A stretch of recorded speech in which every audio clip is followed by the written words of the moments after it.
أعوذ بالله السميع العليم من الشيطان الرجيم. بسم الله الرحمن الرحيم. رب اشرح لي صدري ويسر لي أمري واحلل عقدة من لساني يفقهوا قولي. السلام عليكم ورحمة الله تعالى وبركاته.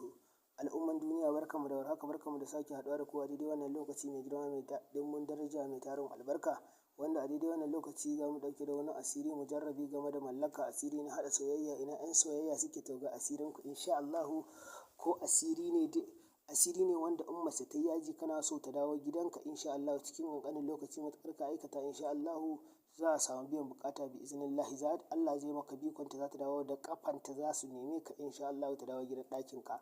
Ko kuma miji ne kin yi yaji kuma kina so mijin ya dawo, ko kuma ya sake ki kike so ki koma gidan, kike so ya tako ya zo da kansa da ko yana ba da haƙuri ya zo ki koma gidan mijinki insha Allahu. Matuƙar kin aikata wannan sirrin ko matuƙar ka aikata wannan sirri bi iznillahi alfarman sai na Rasulullahi sallallahu alaihi wasallama za a samu biyan buƙata insha Allahu. Saboda yanayin rayuwar namu sulhu khairi, sulhu alheri ne, to wannan aiki kamar sulhu ne.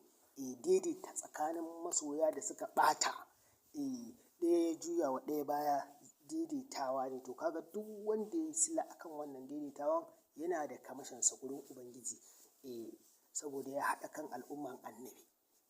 Tunda ita al'umman annabi ce, shi ma mijin al'umman annabi ne, ko shi saurayin al'umman annabi ne, ita ma budurwar al'umman annabi ce, ko ita matar auren al'umman annabi ce, ita shi ma mijin da matar shi yake auren, to shi ma al'umman annabi ne. To kaga duka aikin ne, kusan jihadi ma za a ce kai, ka taimaki musulunci saboda baka yaɗa ɓarna ba, ka yi don a zo a haɗa. Yanzu in ba a daidaita auren ba ya gama sun ana wani ɓarnan da bai dace ba. To don haka Allah Ubangiji ya ba mu sa'a, ya ba mu rinjaye, ya ba mu rufin asiri duniya da lahira, ya ci gaba da yalwata mana a kasuwancinmu da muke yi da kuma harkokin da muka sa a gabanmu. Alfarman sai na Rasulullahi sallallahu alaihi wasallama.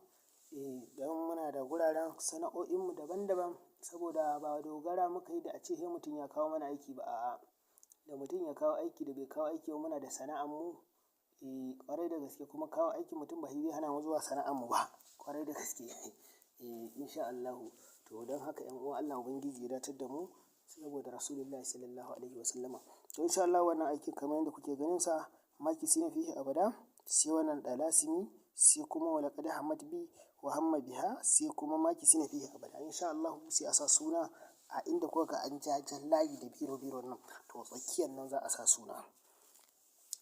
Da tawadan miski da ma'ul wardin nan wanda ake haɗawa ake sayarwa a kasuwa insha Allahu, da shi za a yi rubutun.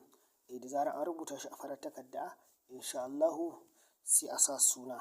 Idan ita ce ake so ta dawo gurinsa, Allah ya masa bikonta, sai a sa sunanta a ƙasa nashi a sama. In kuma shi ne ake so ya zo hankalinsa ya juyo kanta, sai a sa sunan shi a ƙasa nata a sama. Idan kuma ita ce take so nashi a ƙasa nata a sama, in kuma shi yake so ta juyo sai sa nashi a sama nata a ƙasa. To insha Allahu sai a yi laya da wannan takarda, sai a sa ta a kan carbi, insha Allahu. Da zaran an yi wannan laya sai a sa ta a kan carbi insha Allahu. Insha Allah sai a nemi turaren yaƙutul jinni. Da zaran an samu turaren yaƙutul jinni insha Allah sai a samu Binta Sudan mai hijabi, sai a gauraya su. Ko ba a sami yaƙutul jinni ba, indai an samu Binta Sudan mai hijabi sai a haɗa shi da ɗan duwala a gauraya. To haka za ka rinƙa shafawa kana yin wannan aikin.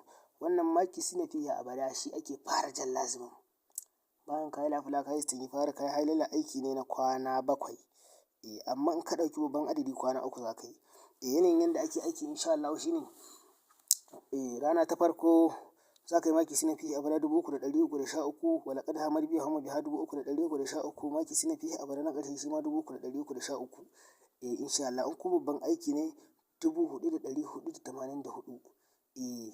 To insha Allah wannan in dai an yi wannan aikin an jaraba da izinin Ubangiji, za a ga dacewa, za a ga abin da ake buƙata. Alfarman manzon Allah sallallahu alaihi wasallama, za a ga rinjaye, za a ga biko da insha Allahu daga Ubangiji subhanahu wa ta'ala. Don shi ne yaf'alu ma yasha'u, kuma shi ne inna Allaha ala kulli shay'in qadir, yake tirsasa bawaye abin da ma baya so yayi, abin da kuma Allah yake so. To don haka Allah zai tirsasa mutum, zai sa shi ko mutum yana so ko baya so, mutum ne abin nan da Ubangiji ya umarce shi da shi. To don haka 'yan uwa, a ci gaba da bibiyar mu a wannan gida mai tarin albarka. Za a ga abin mamaki, ana neman kaza aure. da mace da namiji sai a yanka ranar aikin. Idan kai kwana 3 kana aikin, rana ta 6 za ka yanka tattabaru aure, shi kenan zance ya ƙare. Rana na 7 kawai ba sai ka yi yanka ba, sai ka samu nono ka sai siga ɗan kwali sai ka fasa ka zuba shi a cikin nonon nan, ka gauraya shi ka yi sadaka wa almajirai. Duk wanda ka ba wa sadakan kar ka ba wanda ya balaga, ka tabbatar ya ce Allah shi karɓa, to za ka ga abin mamaki insha Allahu da izinin Ubangiji. Allah ya bamu dacewa. Wassalamu alaikum warahmatullahi ta'ala wabarakatuh.